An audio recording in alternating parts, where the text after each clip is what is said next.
with the Arizona Cardinals ablaze during training camp, I can't help but dissect something Monti Ossenfort said last week about future contracts for veterans.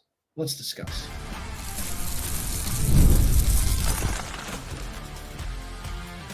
You are Locked On Cardinals, your daily Arizona Cardinals podcast. Part of the Locked On Podcast Network, your team every day. Alex Clancy here. Follow me on Twitter, Clancy's Corner _. Follow the podcast at Locked On AZ Cards. You know the drill. Thanks for making Locked On Cardinals your first listen, free wherever you get your podcast and on YouTube. Part of the Locked On Podcast Network, your team every day, going into my 8th season as host of Locked On Cardinals. Been in sort of sports radio since 2011 in Phoenix. Thank you for being a part of this next chapter. And it's going to be one of the most fun, if not the most fun. Yeah, today's episode is brought to you by FanDuel. Make every moment more as playoffs wind down and the sport stops sporting. You know, we don't like that, but it happens. But this summer, FanDuel's hooking up all customers with a booster bonus daily. That's right. There's something for everyone, every day, all summer long. Visit FanDuel.com/locked-on. So, going to talk about a couple things today. It's going to be kind of a grab bag, okay? Final segment, I'm going to talk about the QB2 battle. Needs to be mentioned. Clayton, and Desmond Ritter. One looks great, one doesn't.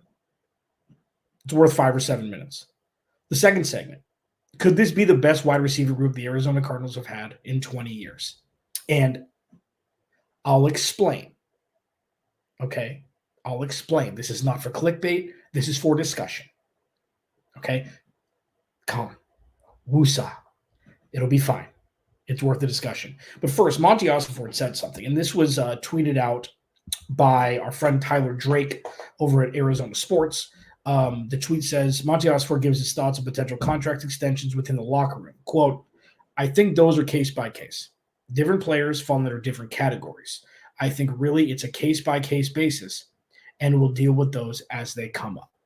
So when I read this and when I saw this initially, I'm like, okay, yep, that's coach speak, GM speak. It's exactly what you're supposed to say. It's very early on. They went through the Budda Baker thing at the beginning of, before last season started. He got his cheese guaranteed. He got some elevators for this year.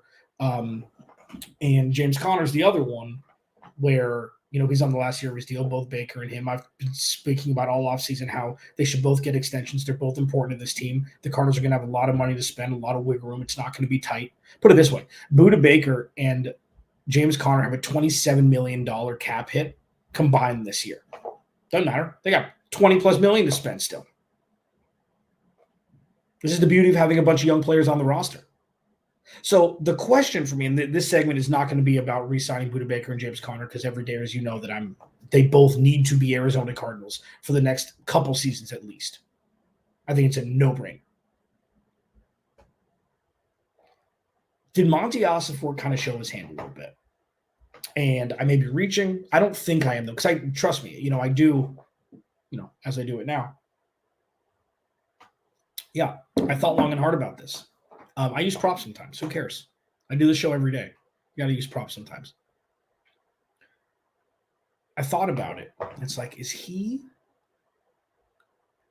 saying that one of those is going to get re-signed and one isn't? Case by case is a very generic, of course. Coach speak, GM speak, absolutely. Way to say things. For sure. And there's a lot of guys who aren't at James Conner, Budda Baker's impact level for this team. They're going to be up for contract extensions also in some form or fashion. So I understand when it's not the 1%ers, when it's not the top Pro Bowl guys with contracts, splitting that between Pro Bowl guys and not Pro Bowl guys, that makes sense. Zaven Collins makes sense. Performance. Greg Dortch makes sense.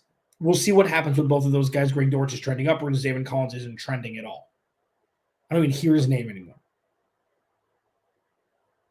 But it made me percolate a little bit. Like, does that mean Budda Baker is going to stay and James Conner is going to go, or vice versa? And this conversation is in a vacuum.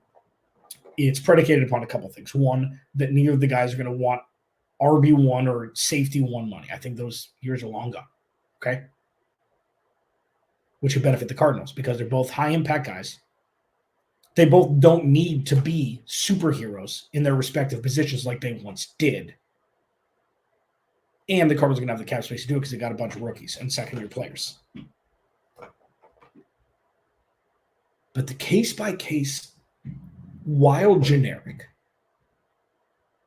it just was an interesting, like, listen, I've been doing this a long time. Like, not long, like, 40 years or 50 years. I mean, I've been doing this almost 15 years. I've seen a lot. I've heard a lot. Monti Ossenfort always says something when he speaks. Jonathan Gannon always says something when he speaks, even though Gannon's more playful with it because he knows, he just knows the game already. He's so cool about it. Monti Ossenfort always says what he means. He answers questions, and he's not just putting fluff out there. So this isn't a tinfoil hat situation.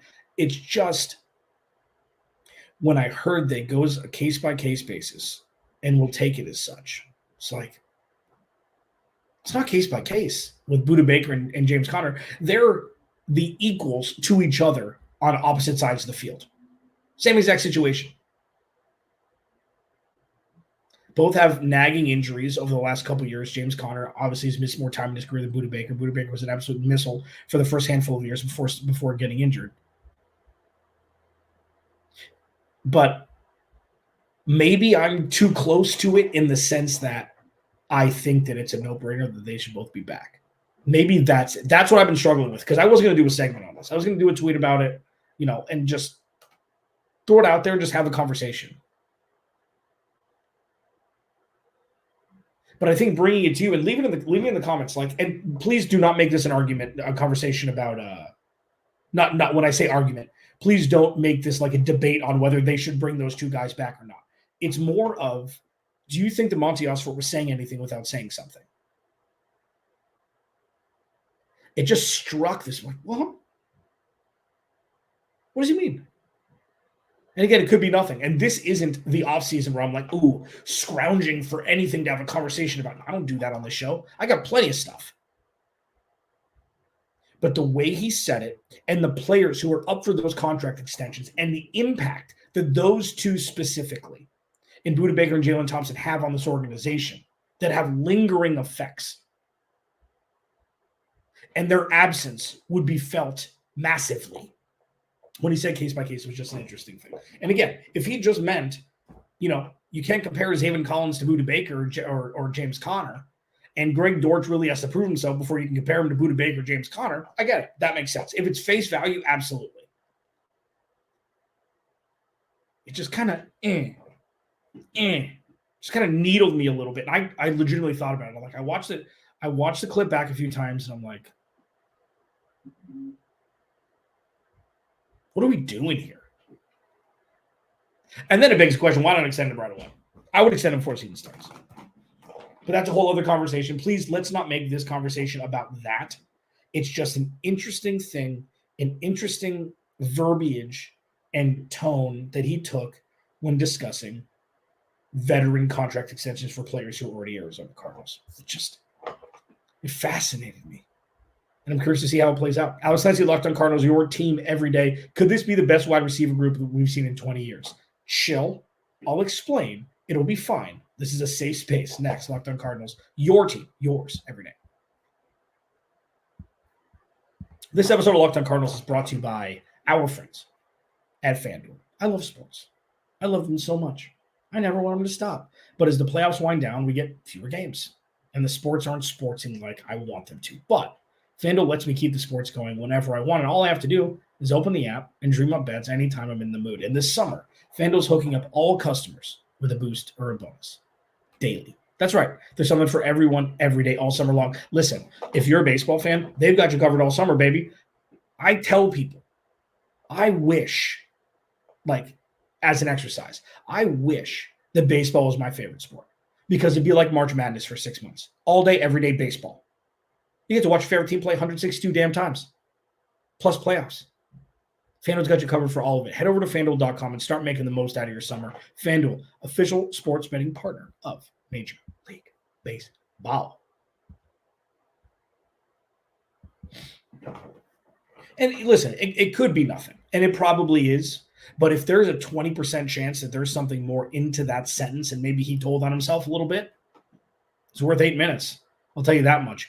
Could this be the best Arizona Cardinals wide receiver room we've seen in the last 20 years? And let's define that, okay? Is it going to have the best player the Cardinals have had in the wide receiver room in the last 20 years? No. Is it going to have the second best wide receiver the Arizona Cardinals have ever had in the last 20 years? Probably not. Anquan Boldin. Okay? I get the comparison. I get Larry Fitzgerald, Anquan Boldin, Steve Breston for the elder statesman. I get Larry Fitzgerald in 2015 when they moved him into the slot, and John Brown and Jerron Brown and Britton Golden and JJ Nelson. Okay? I get that. That's more the target that I'm looking at. DeAndre Hopkins, Hollywood Brown, they never played on the same field with Kyler Murray. Can't compare them. And the reason why I want to have this discussion is the answer for me is it could be. Look at the makeup. Look at the skill sets for all of the receivers. And you've got to throw Trey McBride in here. Like, that's not cheating.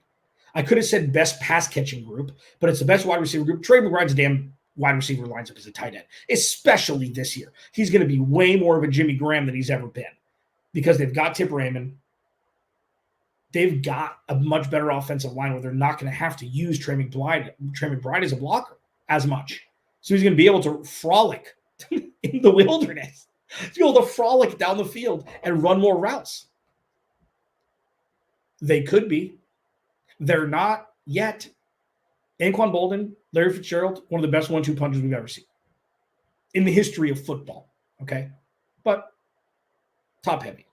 Very much like the organization the Arizona Cardinals have thrown out there roster-wise forever. Looking at the skill sets for Trey McBride, Marvin Harrison Jr., Zay Jones, Michael Wilson, Greg Dortch. I mean, it hasn't happened yet, so it sounds crazy. Okay, and again, this isn't a stupid clickbait conversation. If Marvin Harrison Jr. becomes a bona fide, like, Jamar Chase level wide receiver one, and Michael Wilson can become a bona fide wide receiver two, which we saw flashes of last year. And I know flashes to doing and staying healthy for a full year are massive gaps between the two. If Trey McBride can emerge as the next George Kittle, and if Greg Dortch can become whatever the hell the Cardinals need him to become to elevate this wide receiver room, with Zay Jones as a vet who is a very, very solid, he's a Tyler Boyd. Throw him into action, give him targets, he's going to produce. And he's big. With Kyler Murray, we could have a conversation. It's obviously the rising stars versus, the all-stars. But with how deep this wide receiver room is and how many options Kyler Murray has and the structure of the offense that they're going to be running,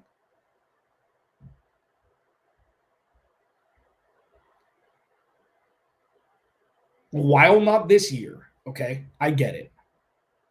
Next year? Could you say this is the best offense in the NFL or top 5 if they continue moving down that path? If all of these things that we've seen last year and through camp this year, if they trend and actually are executed 80% of what the trend is, this could 100% be a top 5 offense next year. Top 5 offenses, it's a different thing now. Top offenses used to be most yards, most points. Drew Brees, New Orleans Saints. Drew Brees and New Orleans Saints are the Buffalo Bills and Josh Allen. So it doesn't always translate. And I'm not saying the offenses are the same. I'm just saying great quarterback, great skill position players, and a lot of points. Not a lot of winning when it gets down to it. Obviously, the Saints won a Super Bowl. But could this wide receiver core be the best we've seen in 20 years? Could be. It could be. There's a lot that needs to happen, but obviously it starts with Trey McBride staying and elevating. Marvin Harrison Jr. becoming a bona fide wide receiver one. If they stay that way for a decade, I'm not saying anybody's going to be Larry Fitzgerald. Larry Fitzgerald's the second best wide receiver in the history of football. Could it be eclipsing Anquan Boldin with Marvin Harrison Jr.? Yeah, of course. Anquan Boldin had a well above average wide receiver career. Cardinals, Ravens, 49ers. Fantastic. Marvin Harrison Jr. could be better than that. So if he is, then we're having a conversation about the rest. How many, I think that 100%, even Larry Fitzgerald in that new defined role in the slot, and obviously he played all over the place, but they moved him to the slot for a large portion of that season, resurrected his career.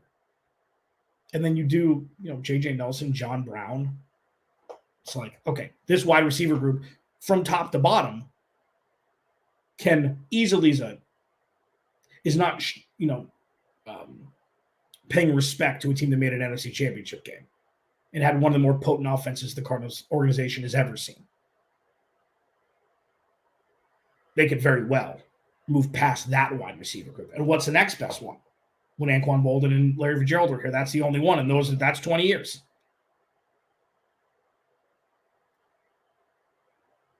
A lot needs to happen still.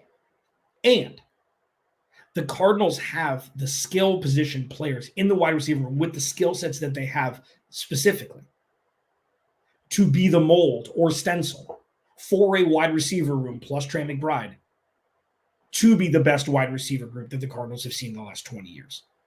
And I know these are all future pacing. But this isn't saying, could Hollywood Brown and DeAndre Hopkins be the best wide receiver duo the Cardinals have ever seen? No, that's a dumb conversation. Hence why I never had it. But when you look at players that were drafted, players that have paid their dues, Zay Jones and Greg Dortch, very different, wildly different ways, but paid their dues.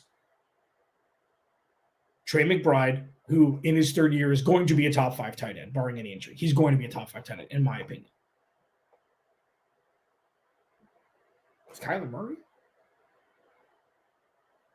Marvin Harrison Jr.? This is the recipe. That's probably the good way to say it.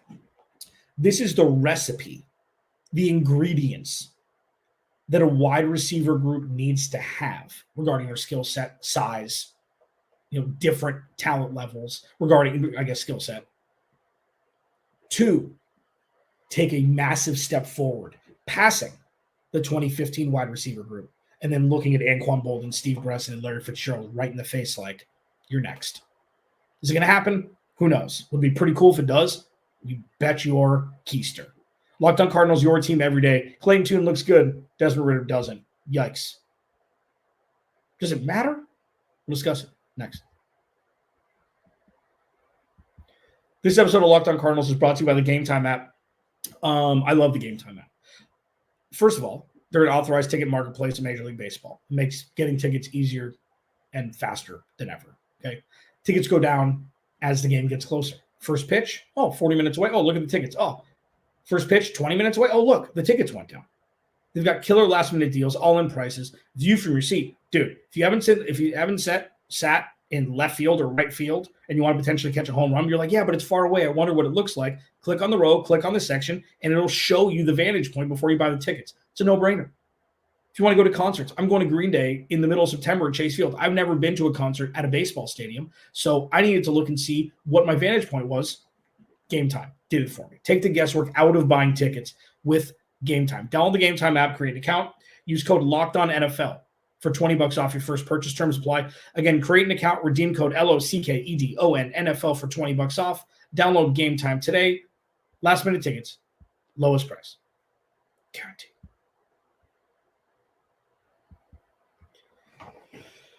Let's do the last question first. Does the quarterback 2 battle matter? Yes. 1,000,000%. Before we get into the camp battle between these two gentlemen, Clayton Tune and Desmond Ridder, who the Cardinals traded Rondale Moore for, which was fine. Rondale Moore, he had his opportunities. And maybe he got bit by the Cliff Kingsbury bug where Cliff didn't know that he could have him go past the line of scrimmage. Maybe he thought the past line of scrimmage was lava just for Rondale Moore. Maybe that's part of the reason why, but it just didn't work. So it's not like they traded – it's funny to say. It's not like they traded Greg Dortch for him.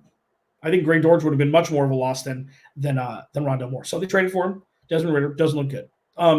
So before getting into that, this is why I thought the Cardinals should have gone after and signed Tyrod Taylor this offseason. The Jets gave him a lot of cheese to be the backup. I think the Cardinals should have invested a little bit more into the backup role. And if you were with me last year, everydayers, and if not, let me give you a quick overview. I thought that Clayton Tune should have started from week 1. The season didn't matter. It didn't. Clayton Tune looked okay in preseason. He looked terrible against Cleveland the one game he started. That wasn't fair. Cleveland was the best defense in the NFL at that point. It was his first start. It was on the road. It's just like the offensive line wasn't great, especially the left side. Myles Garrett, like nobody could have produced there. Why do you think they didn't start Kyler Murray that week? So while I was on Team Clayton Tune last year, and I don't take that back. I think he should have started week 1. Trading for Josh Dobbs was fine. Clayton Tune, whatever. Cardinals would have had a higher draft pick. You got to be competitive. I get it. All that stuff. This year, it matters. If Kyler Murray gets hurt, I don't trust Clayton Tune nor Desmond Ridder to be able to run this offense. Now, Clayton Tune, like, there's an allure about Houston, University of Houston quarterbacks. Case Keenum, among others, that just threw roughshod all over college football. Case Keenum's got massive records in Houston. And Clayton Tune, was one game away, I believe, from making the playoff. I believe, even though Desmond Ridder from Cincinnati beat him. And he was fine. He looked fine in the preseason last year. Like, he was a little erratic, but the one thing he can do, he's mobile. Okay, he's got an absolute cannon. And being molded into an NFL quarterback sometimes takes longer than 10 minutes. It was a brand new offense. He just got drafted. Everything was upside down. New GM, new head coach, new coordinators. None of the talent was healthy, nor on the roster, especially on defense. Like, it was a Travis Sham mockery of a year last year. Side note, for those that remember it's a travesty of sham, it's a mockery, it's a Travis Sham mockery. You ready to have your mind blown? You know who the actor was in that commercial? Bob Odenkirk. Saul Goodman himself. Check it out. Yeah, my brain exploded the first time I saw that. And I just had a little aftershock there because it is kind of mind-blowing.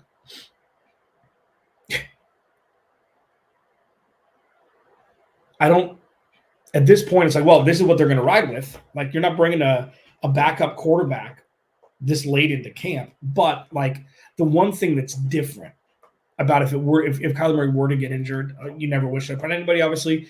If he were to get injured, this offense, okay, I'm going to say this without being mean. It's just true. If Josh Dobbs could run this offense, so can Clayton too. Like, yes, Josh Dobbs almost won a playoff game for Tennessee after being there for 15 minutes. Josh Dobbs won a couple games in Minnesota. It's one of the biggest anomalies I've ever seen. It's like Jeremy Lin. It's like it doesn't make any sense. And Jeremy Lin went on to have an actually average veteran rotational piece NBA career, made a whole bunch of cheese. But luckily for the Cardinals, this is the floor is higher as it being a very quarterback-friendly offense. You're going to run the ball. You're going to run play action. You're going to throw the ball to Trey McBride. Marvin Harrison Jr. is going to throw to him. Greg Dortch get open. If something were to happen. Now, are we ever going to be at a time where you look at it and be like, man, the Falcons fleeced the Cardinals? It was a low-impact move. Both teams got a need that they had for depth. The amount of mouths to feed in Atlanta, like if you told me that Rondale Moore had 500 receiving yards and 3 touchdowns this year, 4 touchdowns this year, okay. Divide 17 by 5. It's not that many. Okay, 17 by 500. What is it? 30-something yards a game, 30 yards a game. He would have been a rotational piece. They didn't need him anymore, which is bonkers. That's insane. And, quick swap. But one thing that Clayton Tune obviously does have a leg up on Desmond Ritter is he had a whole year under this camp, a whole year under the system. And for a large portion of last year, he was looked at as the guy like, oh, you may play at any time, boy. You may play at any time, Clayton Tune. So he was ready. He's watched the film. He's been with Drew Petzing. So going into your second offseason, the first fully functional one with everybody back, he's obviously going to be more polished. Desmond Ritter isn't good at throwing the football. I remember watching Falcons games and they got to put Tyler Heineke in. And then you put Tyler Heineke in. You're like, man, what a terrible interception. They got to put Desmond Ritter in. And then Desmond Ritter has a couple flash plays. He's very good with his legs. He's a big guy. So if the Cardinals need to use him situationally, or if for some reason Clayton Tune can't go and Desmond Ritter plays his offense, they just run the ball more and they utilize him running the ball, and you're running 5-yard outs with Trey McBride and Marvin Harrison Jr. and the rest of the wide receivers. Luckily for the Cardinals, while who the backup quarterback is massive because Kyler Murray's been hurt the last couple of years, this offense, while not an easy offense to run, it's a difficult offense to master. And I think that we're going to see Kyler Murray do that this year, where he's going to know every in and out of this offense to be able to maximize the skill position players the Cardinals have in an effort to keep opposing defenses guessing and the offense always on the offensive by whether we're running the ball, play action, or throwing the ball down the field. But if Kyler Murray does get hurt, this is the most quarterback-friendly offense that the Cardinals could hope for a backup quarterback to run. And that is a very, very good situation for the Cardinals to be in, regardless of who plays quarterback in 2024 as backup, whether it be Clayton Tune or Desmond Ritter. Thanks for making Locked On Cardinals your first listen free wherever you get your podcast and on YouTube.